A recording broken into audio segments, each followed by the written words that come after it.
खुशी है, लेकिन साथ-साथ इमोशन भी जुड़े हुए हैं इस शो से। ये सिर्फ़ शो नहीं है, ये एक चेहरा है हमारी भोजपुरी इंडस्ट्री का, सबसे पहला चेहरा मैं कहूँगी। क्योंकि ये अवार्ड्स तब से शुरू हुए, मुझे याद है 2004 में मेरी पहली फ़िल्म आई थी और भोजपुरी फ़िल्म अवार्ड शुरू हुए 2005 में, और ये पहला चेहरा था ऑडियंस के लिए, जहाँ पर लोग भोजपुरी कलाकारों को मंच पर देखते थे और उन्हें पता चलता था कि भोजपुरी इंडस्ट्री भी आ रही है। तो ये पहला चेहरा है हमारी फ़िल्म इंडस्ट्री का, और मेरे इमोशंस जुड़े हैं और मैं बहुत खुश हूँ कि आज 19वाँ साल हम कंप्लीट करने जा रहे हैं, और मेरी ये दुआ रहेगी, वो कहते हैं ना कि इस खेल में हम हो ना हो, गर्दिश में तारे रहेंगे सदा। तो ये अवार्ड्स तो चलता ही रहेगा। Thank you.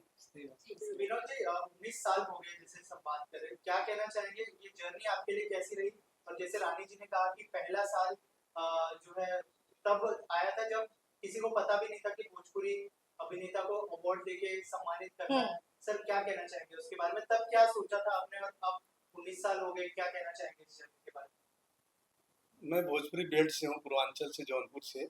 तो कहीं न कहीं मुझे लगता था कि मैं देखता था टेलीविज़न में या न्यूज़पेपरों में कि अदर स्टेट में रीजनल अवार्ड्स होते हैं, हिंदी के बड़े-बड़े अवार्ड्स होते हैं। उस समय फ़िल्म फेयर का बड़ा एक अपना नाम हुआ करता था, रीजनल होते रहते थे।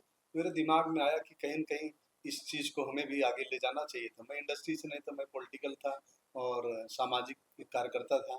बट मैंने 2004 में एक भोजपुरी संगीत संध्या का शुरुआत किया मलाड के अंदर, जिसमें भोजपुरी इंडस्ट्री के तमाम लोग, स्वर्गीय यूनुस परवेज जी, स्वर्गीय सुजीत जी, जी, सारे लोग दिग्गज लोग थे, उदित जी। मैं भी थी। हाँ, मैं उस पे आ रहा हूँ। ये पहले सीनियर लोग हाँ जी। हैं, उसके बाद रानी जी, रवि जी, ये लोग परफॉर्म किया और इतना सहयोग किया। उस सुजीत जी तो ने कहा कि मैंने इतना हिंदुस्तान में घूमा, इस तरह का आज तक मैंने कोई शो देखा नहीं। इतना फ़ैमिलियर लोग, इतने रिच फैमिली, इतने डिसेंट तरीके से हो रहा है कि बड़े खुश हुए। उसके बाद मेरे दोस्तों से डिस्कस किया मैंने और भोजपुरी फ़िल्म अवार्ड्स की स्थापना 2005 में की। कंट्री क्लब में पहला प्रेस कॉन्फ्रेंस किया, सारे लोग मौजूद थे और उसके बाद ये सिलसिला चला, आज तक रुका नहीं। उसमें मैं तो रानी को भी साथ में बैठी हैं इसलिए नहीं, इन्होंने हमेशा हर वक़्त तत्पर रही हैं, पूरे परिवार के साथ हर तरह से हमारे साथ दिए हैं। रवि जी भी है, मनोज जी भी दिए, जो भी इंडस्ट्री में आता गया, दिनेश जी, जैसे-जैसे बाकी जी, जो भी लोग आते गए सभी लोग ने साथ दिया। 10 साल कंटिन्यू करीब रवि जी परफॉर्म किया, 7-8 10 साल करीब दिनेश जी किया, पवन जी किए, खेसारी जी किए, सभी लोगों ने परफॉर्म किया, सभी लोगों ने सपोर्ट किया। ये सिलसिला आज 19वां वर्ष है और प्रेस मीडिया, आज मुझे खुशी होती है मेरे भोजपुरी में इतनी मीडिया है, प्रेस से मुझे बहुत प्राउड होता है। उस वक़्त कुछ भी नहीं था। कुछ भी नहीं था, हाँ, राइट। और आज तक से लेके हिंदुस्तान का कोई ऐसा न्यूज़ चैनल नहीं जो 5-6 साल तक, 8 साल तक कंटिन्यू 1 घंटे का न्यूज़ मैं देखता, मेरे पास रिकॉर्ड है, मैं रिकॉर्ड मंगा के रखा हूँ। रिकॉर्ड देखता हूँ, मैं सोचता हूँ बाप रे बाप, मराठी, पंजाबी, गुजराती सब में आधा घंटा 45 मिनट का न्यूज़, ये भोजपुरी ऑडियंस, भोजपुरी समाज, भोजपुरी फिल्म आर्ट का योगदान है। और आज 19वां वर्ष है, मैं आप लोग को भी धन्यवाद देता हूँ, पूरे इंडस्ट्री को धन्यवाद देता हूँ कि और सारे कलाकारों को देता हूँ, उनकी बदौलत, उनकी सहयोग से मैं आज यहाँ पे पहुँचा हूँ और आशा रखता हूँ कि इसी तरह सहयोग मिलता रहे, मैं आगे भी प्रयास करता रहूँ। में?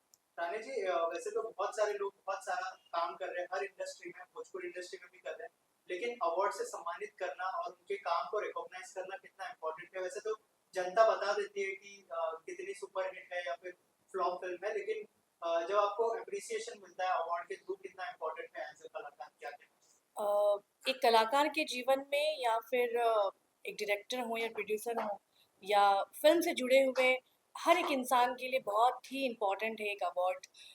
अवार्ड में नॉमिनेट हो जाना भी बहुत बड़ी बात होती है, क्योंकि अ, पैसे तो मिल जाते हैं काम के, लेकिन एक जो सराहना होती है ना, उससे आपको एक मोटिवेशन मिलता है।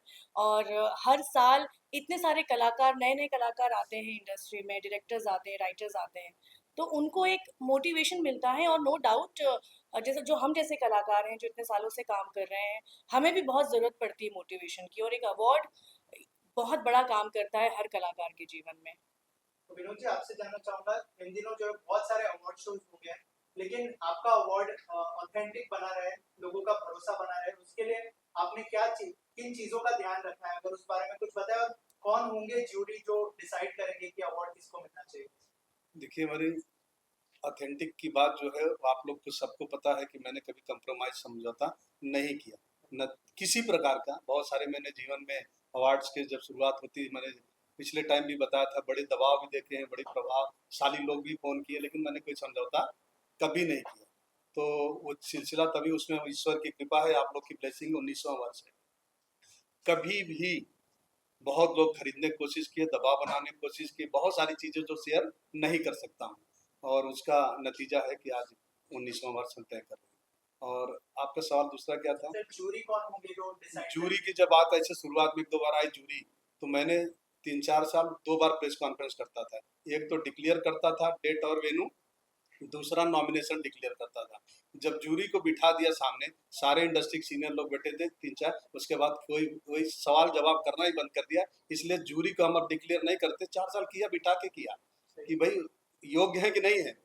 हम आपके लिए न्याय की बात करते हैं कि आपको अवार्ड देते हैं, आपकी काबिलियत पे, वो आपको जो आपकी काबिलियत तय कर रहा है वो योग्य है कि नहीं है, आप स्वयं देख लीजिए। जब उन्होंने देखा तो सवाल जवाब वहाँ से बंद हो गया। जूरी की इसलिए हम घोषणा नहीं करते, कारण कि उसको प्रभावित करते हैं लोग, इसलिए। और हमारा ये प्रयास है निष्पक्ष हो, निस्वार्थ हो, तो सिलसिला चल रहा है, कोशिश भी आगे जारी रहेगी। सर इतने सालों में हमने बड़े बड़े कलाकार देखे, रानी जी भी इस साल नजर आने वाली है, इसके अलावा कौन से कलाकार इस साल अपना प्रेजेंस मौजूदगी दर्ज कराएंगे इस अवार्ड शो? प्रेजेंस में मेरे ख्याल से करीब करीब सारे लोग हैं भाई, इतनी बड़ी इंडस्ट्री है, बहुत सारे प्रोड्यूसर शूटिंग कर रहे हैं, सामने ठंडी के मौसम है और उनको भी जल्दी कंप्लीट करना है। साथ कुछ लोग आगे पीछे हो सकते हैं, करीब करीब 80% तो सभी सभी हैं मौजूद है, ऑलमोस्ट। 80-90% मौजूद है। और परफॉर्मेंस तो आप देख ही रहे हैं कि सारे सीनियर कलाकार और जो नए कलाकार आते हैं वो भी लोग, उनको भी हम मौका देते हैं परफॉर्म करने का, उनको भी अच्छा लगता है, मुझे भी अच्छा लगता है। कोशिश है बेहतर करने का और जारी है।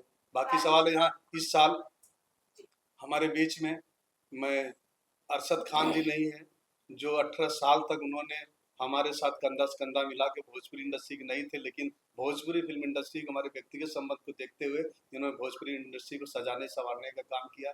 दुर्भाग्यवश आज हमारे बीच में नहीं है और मुझे बेहद कष्ट है उस बात का।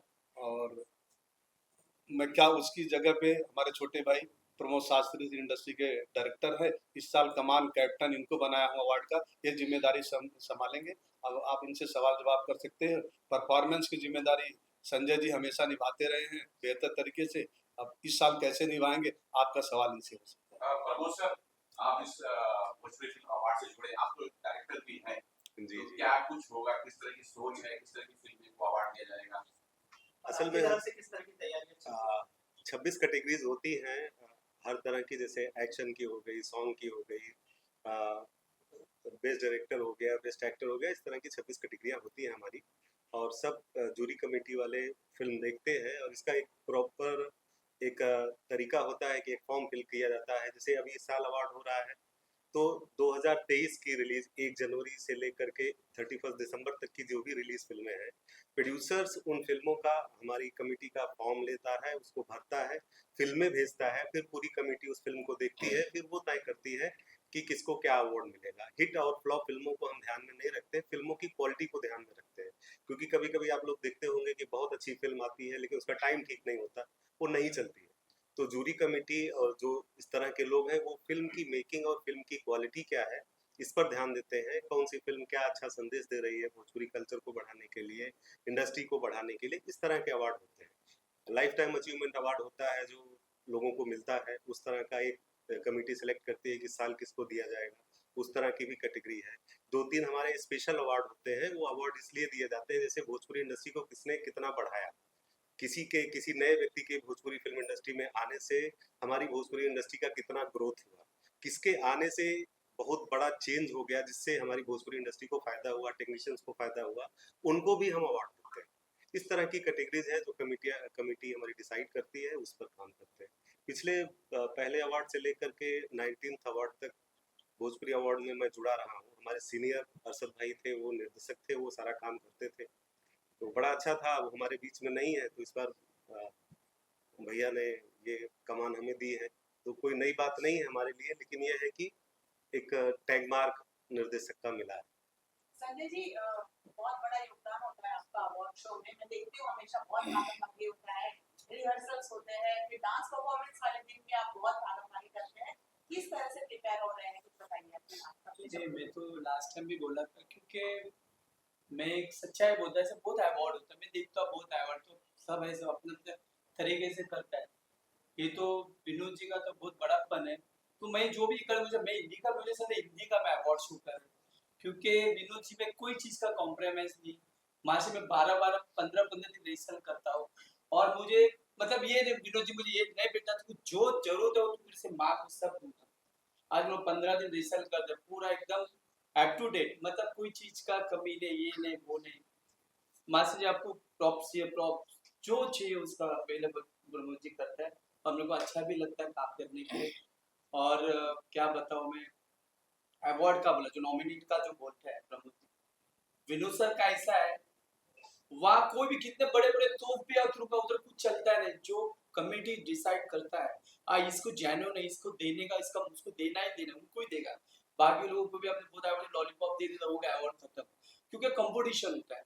अभी हीरोइन में कंपटीशन, हीरो में हीरो क्या अच्छा काम किया, हीरो ने क्या अच्छा काम किया, हीरो कोरियोग्राफर ने क्या अच्छा काम किया, उसका सम्मान उसको ही मिलेगा, कितने भी हो। तो मुझे बहुत अच्छा लगता है, मैं आंखों से देखता हूँ, मुझे इतना जेन्युइन लगता है ना। और विनोद जी क्या बताऊँ, बहुत, मैं तो उनके साथ बच्चा हूँ, और उन्होंने मुझे, हमारे सीनियर बहुत कोरियोग्राफर ने काम किया, तो मैं 10-12 साल से कर रहा हूँ सर के साथ, और मैं, मुझे बहुत मतलब अच्छा लगता है काम करने, और कोई चीज़ का मुझे कमी नहीं, जो मांगता है मुझे मिलता है, और मेरे को बहुत दिल से मैं काम करता रानी जी, अवार्ड शोज होते हैं, जैसे कि बॉलीवुड इंडस्ट्रीज होता है, साउथ इंडस्ट्रीज में आई थिंक बहुत सारे इवेंट्स होते हैं जहाँ एक्टर्स एक दूसरे से मिलते हैं, लेकिन भोजपुरी इंडस्ट्री में इतने इवेंट्स नहीं होते हैं। अवार्ड शो एक ऐसा होता है जहाँ सब मिल पाते हैं, आपकी दोस्त यार मिल पाते हैं, कितनी खुशी होती है अवार्ड शोज के दौरान? बहुत खुशी होती है। वैसे ये बात एकदम सही आपने पूछी है मुझसे, कि हम जितने भी पुराने कलाकार हैं या जितने भी हम लोग साथ में काम कर चुके हैं या काम कर रहे हैं, हम लोग यूजुअली ऐसे नहीं मिल पाते हैं, लेकिन एक अवार्ड फंक्शन है, और विनोद जी का अवार्ड ऐसा है जहाँ सब आते हैं। है। ये बात सही, यस, सब एवरीवन। सब दिक्कत। ऐसा कभी नहीं हुआ है कि ये नहीं आना चाहता है, वो नहीं आया। सारे लोग इस अवार्ड में आते हैं, इसीलिए अवार्ड शायद बहुत खास भी है, और बहुत बहुत खुशी होती है। अ, सब परफॉर्म करते हैं, एक दूसरे को देखते हैं, अप्रिशिएट करते हैं, बहुत मजा आता है। रानी जी, आप कौन से गाने पे परफॉर्म करने वाली हैं इस साल? वैसे मैंने हर साल परफॉर्मेंस दी है, और हमेशा मेरी परफॉर्मेंस काफ़ी अलग-अलग रहती हैं। इस साल मैं, मेरे 15 साल पुराने जो गाने हैं, जिसमें श्रेया घोषाल जी ने गाए हैं मेरे कुछ गाने, आशा भोसले जी ने गाए हैं मेरे कुछ गाने, उन गानों पे मैं इस बार परफॉर्म करूँगी। और उन गानों पे परफॉर्म करने का मेरा मतलब रीज़न यही है कि मैं चाहती हूँ कि जो आज की जनरेशन है ना, मीडिया है या हमारे जो कलाकार हैं, उन सबको ये पता चले कि हमारी भोजपुरी ने कैसे शुरुआत की थी हमारी इंडस्ट्री ने। सो इसलिए मैं उन स्पेशल गानों पे बहुत परफॉर्म स्पेशल करूँगी। गाना है रानी जी का, या बहुत। इतने बड़े-बड़े सिंगरों ने जो गाया है, लता जी ने भी गाया है मेरे लिए गाने, तो उन गानों पे मैं परफॉर्म करूँगी। उस तरह के सॉन्ग्स हैं जिसमें मिट्टी की खुशबू आती है, जी। संगीत बड़ा अच्छा है उसका, और एक दौर का भी वो परिचायक है कि किस तरह के गाने हमारे उस समय बनते थे। या तो मेरा वैसा स्पेशल होने वाला है कुछ। बात ऐसा है। विनोद जी, आखिर में कब डेट अनाउंस कर दीजिए, कब होने वाला है शो, और क्या कहना चाहेंगे? डेट तो अनाउंस हो चुका है, 14 दिसंबर Saturday 2024, Atharva college Malad west. कुछ कहना चाहेंगे ऑडियंस से? मैं ऑडियंस से विनम्र अनुरोध करूंगा कि भोजपुरी कला संस्कृति बहुत ही साफ सुथरी सुंदर कला संस्कृति है। हर इंडस्ट्री में हर भाषा में कुछ कहीं न कहीं त्रुटियां होती है। उन सब चीज़ों को ध्यान न देते, उनको बढ़ावा न देते हुए अच्छी गानों को, अच्छे कलाकारों को, अच्छे फिल्मों को थिएटर में जा देखे, थिएटर कम है बट जहाँ भी उनको प्लेटफॉर्म मिलता है उसको देखें, उसको अप्रिशिएट करें। अच्छे लोगों को और जब वो देखेंगे, अप्रिशिएट करेंगे तो और भी इंडस्ट्री बड़ा होगी। तो मैं उनसे यही अनुरोध करूंगा कि अच्छे सॉन्ग्स, अच्छी फिल्म, अच्छे कलाकारों को महत्व दें, अप्रिशिएट करें, जिससे हमारी इंडस्ट्री बढ़े, हमारी कला संस्कृति बढ़े। यही मेरा उनसे अनुरोध है। जय Bhojpuri. Thank you sir, thank thank you you. So much and all the best. Thank you. Thank you, आप सभी को धन्यवाद।